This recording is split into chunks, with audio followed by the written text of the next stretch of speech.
আসসালামু আলাইকুম। আজকে সবার উদ্দেশ্যে একটা ভিডিও করা, সেটা হচ্ছে যে অনেকেই ফেস করতেছেন কল ড্রপ সমস্যায়।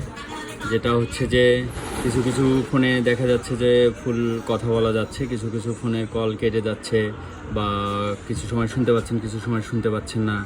কল আসলে কথাও শোনা যায় না, আবার কেটে কল দিতে হয়। এইরকম সমস্যা যারা সম্মুখীন হচ্ছেন তাদের জন্য আজকের এই ভিডিওটা একটু দেখবেন।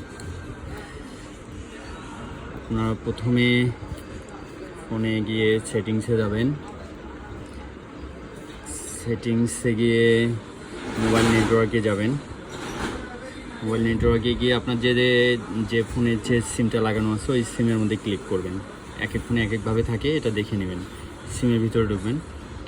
ঢোকার পর আপনারা দেখতে পারবেন যে এখানে ভোল্ট কল নামে একটা অপশন আছে। এইটা আপনাদেরকে ফোনে দেখবেন যে অন করা আছে, এটা অফ করে দিতে হবে আপনার।